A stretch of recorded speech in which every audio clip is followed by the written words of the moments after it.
네, 시청자 여러분, TV 생활백과 진행자 제레미 송 인사드립니다. 네, 오늘 또 이분 모셨습니다. 뭐라고 설명해야 될까요? 엄친아. 그다음에 저번 시간에 제가 이런 표현했습니다. 요즘에 핫 드라마에 나오는 그 송중기, 그죠? 우리 이 덴티스트 업계, 우리 박사님 업계에서의 정말 훈남 되시고요, 모범생 되십니다. 일단 먼저 화면으로 인사 한번 드려볼까요?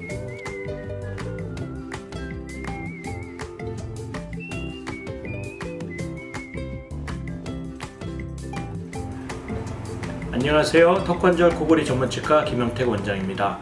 공부도 많이 하셨어요, 그죠?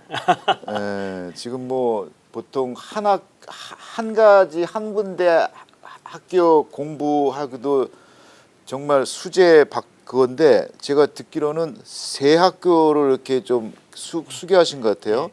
그래서 뭐 일반적으로 다들 이제 치대라든지 그런 데를 가려면 다 네. 걷는 똑같은 과정이고요. 네. 그다음에 전문의 과정은 제가 조금 일반 치과 선생님보다는 조금 더 했고요. 네. 근데 사실 전문의에도 뭐 구강 내과가 있고 구강 외과, 네. 치주과, 보철과 뭐 그 중에 하나를 제가 했고요. 네. 그래서 다 저희 어머님 기도로서 정말 말씀드리지만 어머님 기도로서 제가 이렇게 또 하게 돼서 감사드리고요. 어머님 할렐루야입니다. 감사합니다. 그 학교 이름 세 가지 내가 아는 거 좀 말씀드려도 될까요? 뭐 부끄럽지만. 아유, 지금 뭐 제가 알기로는 버클리, 예, 그죠? 예. 버클리 유니버시티, 이게 공립학교. 예. 그다음에 미시간 예. 유니버시티, 예, 거기도 국립이고요. 국립이고, 예. 그다음에 UCLA, 예, 거기도 국립. 국립이. 야, 이건 참 어머니의 기도가 예, 정말 그 정말 크셨어요. 저 학비 많이 안 내는 예, 그 맞습니다. 기도가 먹히신 것 같아요. 예. 사립을 안 가시고 예, 국립중에서도 아주 빵빵한 학교를 보내셨네요. 예. 좋습니다. 자, 우리 이전 시간에 예. 그 이제 첫 이 분야에 대해서 우리 시청자 여러분께 취급하시는 그 이쪽 분야를 좀 설명해 주셨는데 코골이, 수면 장애, 그죠? 예. 안면 통증. 자, 근데 혹자 이제 이런 좀 잘못된 개념들이 좀 있어요. 그래서 오늘은 그 좀 이해를 더 돕기 위해서 이 분야를 좀 궁금하고 계시는 환자분들이나 또 그 외에 궁금하신 분들 위해서 좀 오해를 일으킬 수 있는 부분을 조금 설명해 주면 좋겠어요. 예. 제가 좀 질문 좀 드리겠습니다. 예, 알겠습니다. 턱관절 이전 시간에 나눴던 예. 턱관절 질환 불치병입니까? 아닙니다. 많으신 분들이 불치병으로 알고 있는 이유도 보통 선생님들이 다른 선생님들도 다 얘기하세요. 턱관절 질환은 치료하기 힘듭니다. 불치병이다 이렇게 얘기를 하세요. 불치병이나 난치병이라고 생각하시는 분들 많으세요. 예. 그 원리는 굉장히 간단한데요. 네. 보통 트라우마에 의한 그런 트라우마나 스트레스에 의해서 나온 턱관절이 오는 경우가 많거든요. 트라우마하고 스트레스가 턱관절하고 직접 영향이 있다. 그럼요.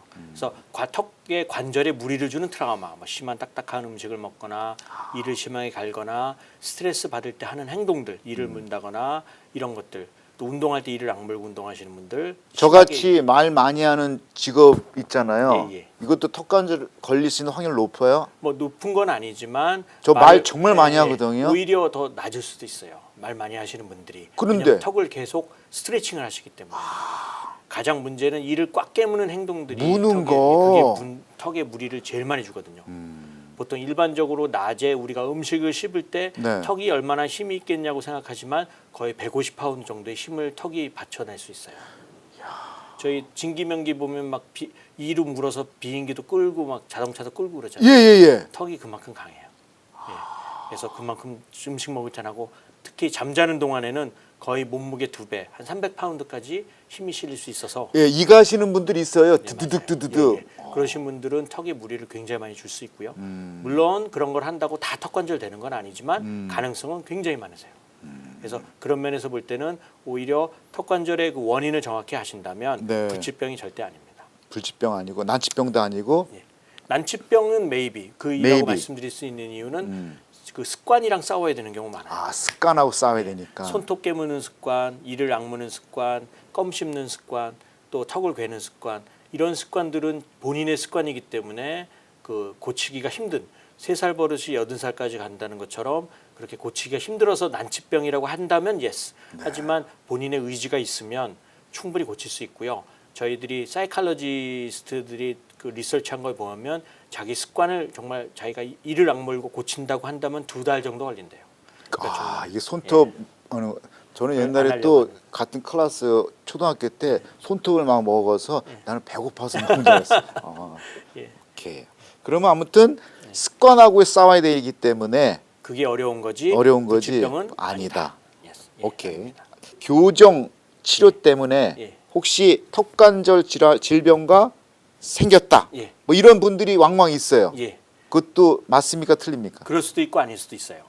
근데 그 정확히 얘기하면 애매한 답을 또 주시는데. 네. 그건 정말 애매한 게 왜 그러냐면 턱 교정 치료를 하시다가 턱 관절 질환이 심해지는 환자가 50%, 좋아지는 환자가 50%. 그러면 교정 치료하고 하고 계시는 전문의 박사님들 이거 알고 계십니까? 그렇죠. 그래서 어떤 선생님들은 근데 아닌 모르시는 분들도 계시고요. 하지만 대다수 선생님들은 아시는데 일단 많으신 분들이 제가 왜 이 얘기를 드리냐면 저희 교정 치료 받으시고 네. 많이 저희 병원에 오셔서 교정 치료를 받았더니 턱 관절이 너무 아파서 지금 오셨다. 그래서 나는 이 교정 선생님을 블레임을 하든지 수를 해야 되겠다. 뭐 이러신 그런 분들이 굉장히 분도 많아요. 있어요. 예. 그래서 제가 항상 말씀드리는 건 그거는 복골복이다. 그래서 꼭 그런 걸 모든 원인이 정확해야 불이 붙어야 화자가 나는 것처럼 꼭 원인이 정확해야지 그게 연관성이 되면서 여러 가지 블레임을 하든지 그걸 고칠 수가 있지만 교정 같은 경우는 50%가 좋아지고 50% 동전 던지는 거 똑같아요. 야. 그렇기 때문에 저는 교정을 하신다 그러면 저는 당연히 레코멘드 하고요. 예를 들어서 저희 아시는 분이나 저희 친척이 이 교정이 필요하다 그러면 당연히 저는 레코멘드 하죠. 하는 도중에 턱에 문제가 생길 수도 있고 아닐 수도 하지만 있지만 턱 질환이 생길 가능성이 복글복으로 50-50다. 예, 생기면 제가 들어가서 충분히 중간에 샌드위치처럼 고칠 수 있기 때문에 교정은 저희가 레코멘드 하죠. 오케이. 결국은 만약에 문제가 없다. 예. 그러면 교정 치료에 그 시술하신 전문의가 잘하신 거네요. 예, 그러니까 또 반대로 얘기하면 턱관절 치료로서 교정은 아니다라는 결론에 도달하죠.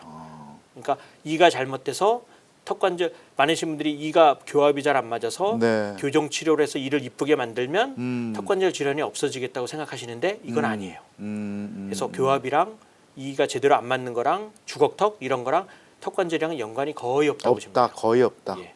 그래서 교정 치료를 뭐 이쁘게 하려고 교정 치료는 하셔도 되지만 하지만 턱관절이 아파서 교정 치료 해야 됩니다라고 하신다면 전화 한번 저한테 주세요. 오케이. 그건 하지만 어떤 백업 시스템이 있으니까 예, 맞습니다. 그죠? 예, 예. 그래서 교정 치료하다가 예. 뭐 복글복으로 턱관절 문제 없으면 그냥 fine. 예. 근데 만약에 턱관절에 문제 있어도 예. 바로 우리 김용태 박사님이 계시니까 예. 백업이 가능하다는 얘기죠. 전화 한번 주십시오. 네. 전화하면 자, 그러면 턱관절 치료를 위해서 수술이나 교정 치료가 꼭 필요하다. 또 비슷한 네, 연관된 건데요. 그렇죠. 정확한 건 아니고요. 수술이 필요한 경우는 처음 시간에 제가 말씀드렸지만 10년에 한두 케이스, 그 한두 케이스가 어떤 경우냐면 너무 심하게 주걱턱이라 음식을 씹지를 못해요. 그러신 분들은 수술을 당연히 레코멘드 하고요. 주걱턱이 음식 못 씹습니까? 그러니까 너무 심하신 분들은 아예 못 씹으신 분들 계세요. 그냥 마실 거라고 마시는 분들이 계시고 음식이 이게 안 맞으셔서 이러신 분들은 앞에 생활의 질을 높이기 위해서 제가 수술을 레코멘드 하는 거지 이것이 뭐 턱관절 때문에 수술을 레코멘드 하는 건 아니고요. 자, 우리 이제 시청자 여러분 자료화면으로 좀 나오겠지만 주걱턱의 형태가 어떻게 생긴 거예요? 주걱턱을 쉽게 얘기하면 주걱처럼 문쉐입이라 생겼나요? 그래서 네. 예, 아래턱이 또 요즘에 연예인들이 그런 수술을 많이 하는데요. 이 아래턱이 위턱보다 더 훨씬 나와 있는 경우. 그래서 옆에서 보면 반달의 얼굴. 그러니까 우리가 흔히 얘기해 사각턱하고 또 다른 예, 거네요. 다른 거죠. 그러신 분들은 아무래도 씹는 것들이 불편할 수도 있어요. 아, 이게 맞지가 예, 않으니까. 예. 그래서 앞니로 뭘 씹어 드시는 거는 거의 포기하시고 뒷니로만 가끔 드시는 분들이 뒷니로. 계세요. 예. 근데 그러신 분들은 수술을 하게 되면 아마 여러 가지 저는 레코멘드 하는 게 그 외모적으로나 음식 씹는 거나 삶의 질이 좀 좋아질 수 있기 그럴 때문에 수밖에 없겠네요. 예, 그렇죠. 왜냐하면 주걱턱일 경우에는 서로 맞지가 않으니까 음식 자체가 아무튼 잘 씹히지 않은 연고로 인해서 소화 쪽에 영향이 있을 거고. 예, 맞아요. 그죠? 예. 그러니까 결국은 그러면 또 우리가 치과가 뭐 우리 저 닥터 되시니까 이게 같이 마주쳐야지 건강한데 서로 어긋나면은 좀 부실해지는 경우도 그렇죠. 있잖아요. 가능성이 높죠. 그죠? 그게 다 그런 건 아니지만 물론 이가 하나도 없으셔도 고기 잘 드시는 분들 시골에 많으시거든요. 네, 네. 그러신 분들을 본다면 그거는 정확한 답은 아니지만 그래도 젊으신 분들 같은 경우는 많이 영양 결핍이 생길 수 있죠. 그죠. 예. 그래서 그런 면에서 제가 레코멘드 하는 거지 제가 턱 때문에 턱 문제가 발생을 할 거라는 것 때문에 수술 요청하는 건 절대 아니고요. 네. 또 예를 들어서 턱에도 턱뼈에도 캔서가 생길 수 있어요. 캔서. 그럼요. 예, 그럼요. 뼈 캔서가 생기는 분은 당연히 수술을 하셔야 되고요. 이런 정말 극도적인 경우에는 저희가 수술을 레코멘드 하지만 일반적인 경우는 수술은 거의 레코멘드 안 하고 있어요. 그러니까 우리 첫 번째 방송을 보시고 그분이 이제 자세한 건 모르잖아요. 그러니까 근데 한 가지 마음에 든 분이 있어요. 그러더라고. 예. 우리 그 외배요. 예. 수술 안 해서 좋다는 거예요. 그러니까 보통 우리가 시술하면은 무서우니까. 근데 우리 김영택 닥터님은 가급적이면 수술을 좀 후 세컨으로 두고 좀 자연스러운 치유 방법으로 하시니까 그게 그래서 보통 구강내과 저뿐만 아니라 네. 일반 오랄 메디슨 보통 대학에 하나씩 다 있거든요. 큰 네. 대학들은 다 있는데 네. 그런 데는 거의 백발백중 수술은 절대 요청하지 않을 거예요. 물론 저만 그런 게 아니라 다. 그래서 그거는 한번 수술을 누구한테 그런 권유를 받았다면 전화 한번 주십시오. 제가 예 말씀드릴게요. 우리 김영택 박사님 하면 전화 한번 주십시오. 네, 이걸로 통화해. 전화 한번 주십시오. 네. 자, 그럼 또 다음 질문은요. 우리 이의 치과 치료한 다음에 예. 보통 우리 치과 치료 많이 하잖아요. 예. 그때 한 이후에 턱관절 문제가 생긴다. 예. 이거 어떻게 오판입니까? 그럴 수 있고요. 또 아닐 수도 있고. 그것도 되게 케이스 바이 케이스인데요. 음. 많으신 분들이 턱관절 질환 중에 치과 치료 받고 나서 오신 분들 굉장히 많으세요. 크라운을 씌웠더니 너무 높아요. 그래서 치과를 두세 번 가서 이제 높은 거를 좀 조정을 했는데 갑자기 턱이 아프기 시작하면서 입을 못 벌리겠고 두통이 생기고 이런 분들 너무 많으시거든요. 아니 그러면 예. 이 치료하신 분들도 결국 치과 의사님이시잖아요. 네, 맞아요. 왜 그런 걸 염두 안 하십니까? 글쎄요, 저희들이 정확히 얘기하면 치과 선생님들이 조금 아셔야 되는 게 뭐냐면 이렇게 의자에 지금 저희처럼 이렇게 정자세로 앉아서 네. 저희들이 보통 크라운을 씌우게 되면 이를 갖다 조정을 하거든요. 네, 높이를 네. 그거랑 누워 있을 때랑 또 높이가 이게 틀릴 수 있어요. 한국 분들이 그런 게 심하세요. 그러니까 저희가 CR, CO, 시프트가 되게 심하다는 전문 용어를 쓰는데 네. 앉아 있을 때랑 누워 있을 때랑 이 턱의 위치가 위치가 아까 다르니까. 중력에 따라서 바뀌면서 물리는 게 틀리세요. 그리고 이거 되게 센시티브한 거네요. 또 한국 분들은 워낙 또 민감하시기 때문에 네. 그런 면에서 틀려지면 당장 달려와서 또 턱에 그런 크라운을 갖다 조정하시는 분들도 계시고요. 또 새로운 크라운을 씌웠을 때 조금 높다 보면 턱에 무리가 가는 경우 있거든요. 그 다음부터는 한번 조정을 하고 난 다음부터는 정말 조심하셔야 되는 게 턱에 한번 무리가 생기면 그 다음부터는 근육들이 다들 무리가 간 상태이기 때문에 그 이후에 바이슨 그러니까 그 다음에 조정은 전혀 의미가 없어요. 이 턱에 무리가 없을 경우에 그때 조정이 예스지 만약 턱에 무리가 있을 경우 바이스를 조정해봤자 결국 근육은 조금씩 바뀌거든요. 근육은 그렇기 때문에 바이스는 계속 틀어질 수밖에 없어요. 그래서 저희는 치과 선생님한테 항상 저도 많이 강의를 하지만 항상 알려드린 게 크라운 한번 씌우고 문제 생겨서 턱에 무리가 돼서 오신 분들 그러신 분들은 가급적이면 조심해서 컨트롤하라고 저는 말씀드리죠. 지금 방금 말씀 중에 강의하신다는 말씀하셨는데 정말 필요할 것 같아요. 예. 같은 분야에 계시는 분들인데 서로 사전 치료한 이후에 이런 아무튼 간에 어떻든 간에 또 다르게 의술을 더 첨가할 수밖에 없는 약간의 좀 부작용들이 있잖아요. 그렇죠. 저희 같은 경우 솔직히 말씀드리면 네. 제가 미시간에서 치대 다닐 때 턱관절에 대한 거는 저희가 한 클래스 6개월 동안 딱 6개월만 딱 듣고 끝났어요.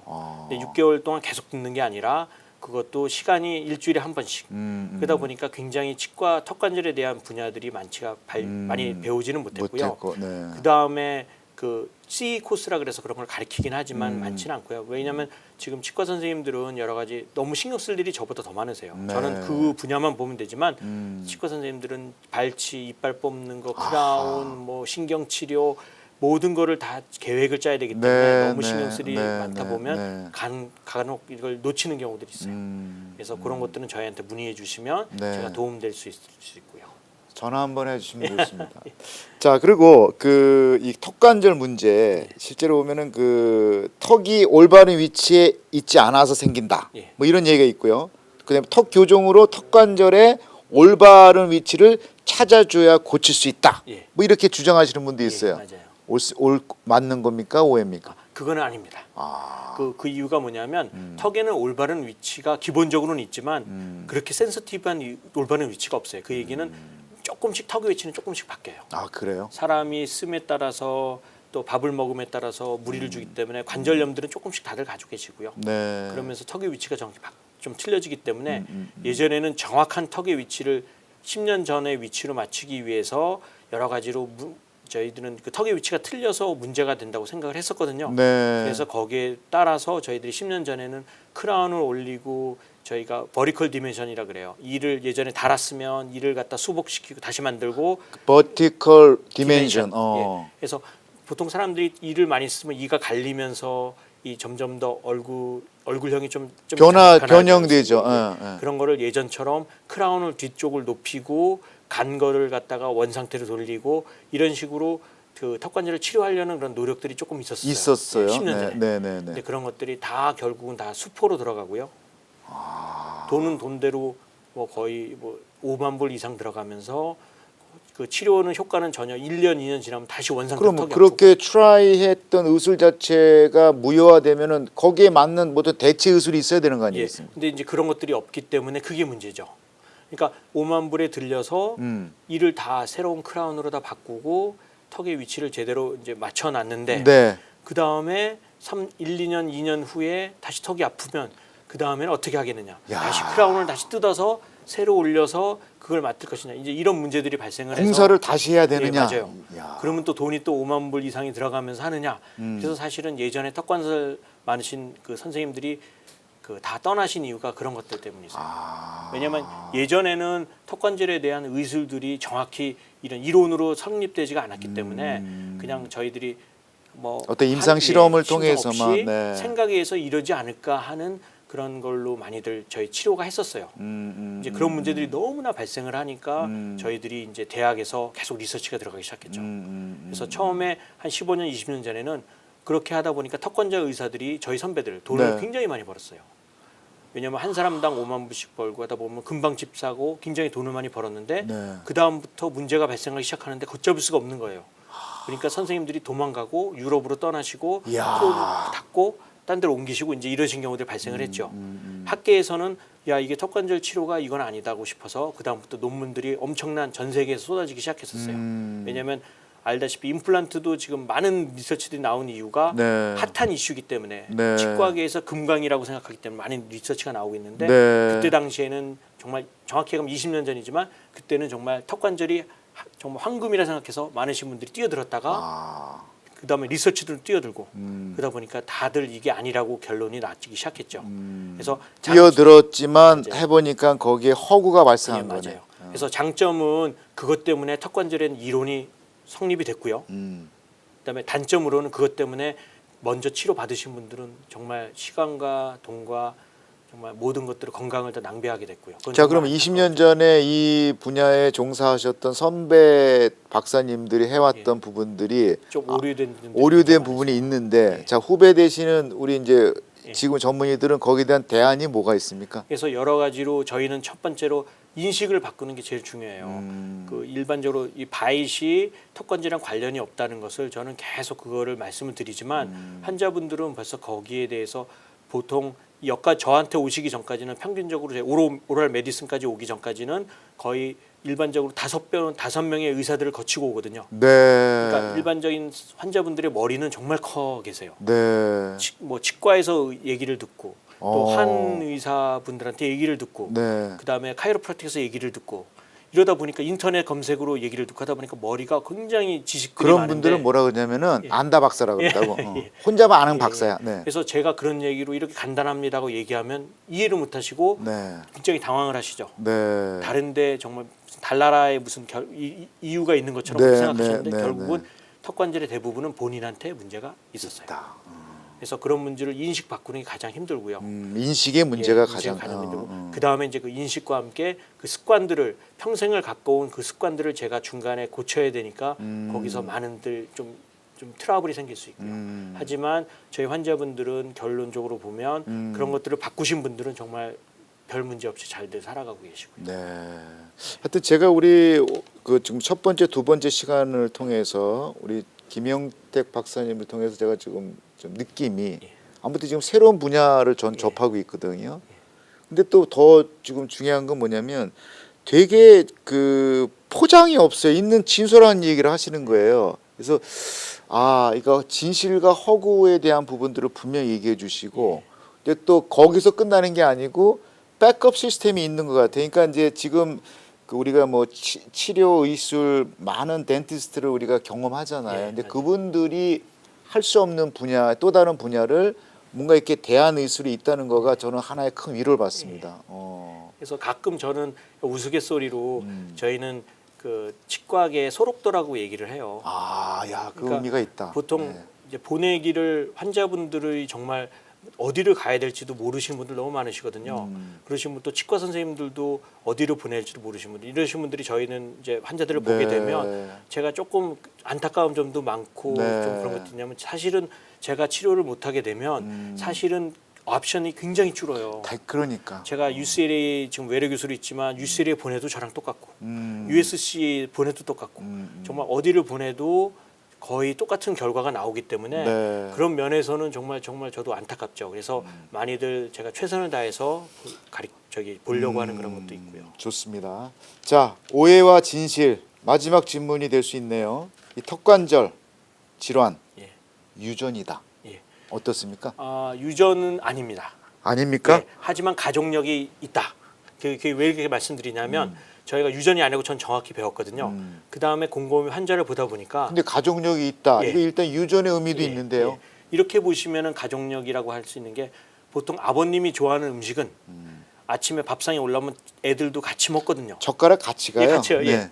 그리고 아버님이 예를 들어서 오징어를 같이 사다 놓으면 애들도 하나씩 먹게 되고 이러다 보면 딱딱한 거를 좋아하시는 분들은 딱딱한 거를 가족들이 같이 쉐어하기 때문에 턱관절 문제가 가능성이 있다. 첫 옛날에 번째. 예. 아버님하고 같은 밥상에 먹는데 예. 그 요거 있어요. 그 저 소세지 예, 예. 그거 같이 했다가 엄청 맞았어요. 저. 근데 그런 게 있는 거예요. 예, 그죠? 그런 게 있는 거 첫 번째. 두 번째 얼굴형. 예. 보통 아들이 아들 아버지 여기가 아들이 아버지 닮는 거는 당연한 거잖아요. 네. 그래서 클래스 3 약간 주걱턱 가까이 있지만 그게 네. 사실 유전이에요. 정말요? 네. 그 유전이라서 할머니 할아버지 외탁 이쪽도 유전이 될 수 있기 때문에 얼굴형 때문에 씹는 거가 불편해서 턱관절이 좀 올 수도 있는 가능성이 있다. 이게 두 번째 얼굴 생김새 때문에. 세 번째 기질. 아버지가 완벽주의면 아이들 중에 한두 명이 또 완벽주의일 가능성이 있거든요.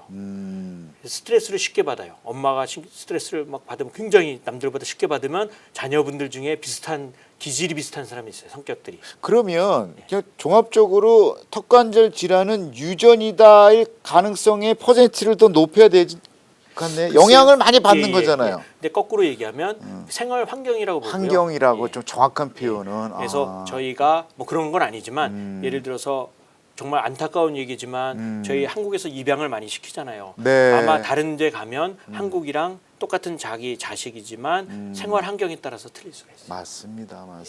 그래서 그런 것들은 가족의 역이라고 제가 말씀드린 건 그런 환경 때문이다. 그런 영향을 많이 받을 수 있는 요소가 있다라는 예, 거네요. 맞아요. 그죠? 예. 뭐 DNA로 뭐 전달되는 그런 건 것 같이, 아니고. 예. 메이비 기질 조금 성격. 알겠습니다. 하여튼 오늘 그 우리 김영택 박사님을 통해서 턱관절 질환에 관한 우리가 갖고 있는 오해와 진실 한번 좀 편하게 풀어봤고요. 자, 이런 질문 한번 또 인터넷에서 들어왔습니다. 정말 보험이 됩니까? 라는 질문이에요. 예. 이거 저희가 치과 보험은 안 받고 있고요. 네. 일반 메디칼 저희 메디칼. 보험을 받고 있어요. 그러니까 저희 메디칼 사이드 쪽에 일반 병원 가실 때 내과 가실 때 쓰는 보험은 저희가 받는데 예를 들면 메디케어나 저희가 서울 메디칼 그룹이기 때문에 그쪽 서울 메디칼 그룹에 든 HMO, 그다음에 블루실드나 블루크로스, 뭐 앤덤 이런 것들은 다 받는데 워낙 블루실드나 블루크로스, 앤덤 이런 것들은 케이스 바이 케이스이기 때문에 네. 저희한테 먼저 문의 주시면 네. 저희가 그 자세히 설명드릴 수 있고 네. 결론적으로는 저희 메디칼 보험을 받습니다. 야, 그럼 뭐 된다고 생각하시면 되겠네요. 예. 그리고 지금 여기 밑에 자막 병원 위치와 전화번호 연락처가 있는데 여기다 전화하시면은 보험 관련된 부분 친절하게 상담하시는 분도 항상 상주에 계시죠, 그죠? 맞습니다. 그리고 예, 있습니다.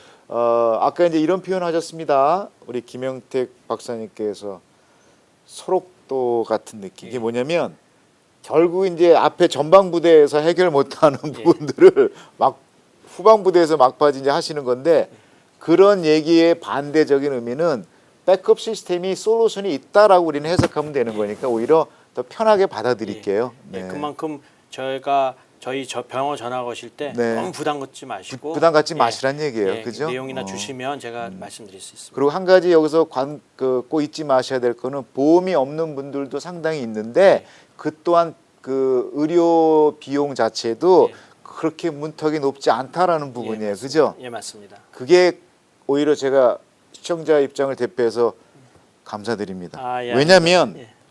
지금 그 같은 형제분께서 또 닥터 하시잖아요. 예, 같은 분야에. 예, 사실 제가 구강내과 시작하게 된 게 저희 한국의 지금 연세대 구강내과 교수로 있는 저희 김성택 교수 굉장히 유명하신 교수인데 저희 형이 진짜 친형이거든요. 생김새는 굉장히 틀려요. 저희 형이랑 여러 가지 키도 다 틀리지만 저희 형이 추천을 해서 제가 시작을 하게 됐습니다. 그래서 그런 면에서는 믿으셔도 되고 네. 가족이 서로 형제가 하기 때문에 정말 신뢰를 갖고 하셔도 된다고. 제가 왜 이제 이 얘기를 언급하냐면 저희 형님도 이제 예. 닥터신데 같은 형제에서도 이렇게 듣는 게 있잖아요. 네, 맞아요. 그 의료 습관이나 이런 그 이제 치 쪽에 관련된 그 비용이 다른 분야보다 좀 비싸다 예. 또는 보험이 잘 안 된다라는 선입감들이 있어요. 근데 오늘 이 시간을 통해서 그 우리가 갖고 있는 오해의 벽을 확 무너뜨리셨어요. 그래서 그게 정말 감사합니다. 예, 아닙니다. 네, 정말입니다. 자, 망설이지 마시고 필요하신 정보 있으시거들랑 아까 우리 항상 얘기하시죠. 전화하세요입니다. 전화하시고 언제든지 이렇게 잘생긴 송중기 닥터를 보시면 좋겠습니다. 자, 오늘도 함께해 주신 시간 너무 감사드리고요.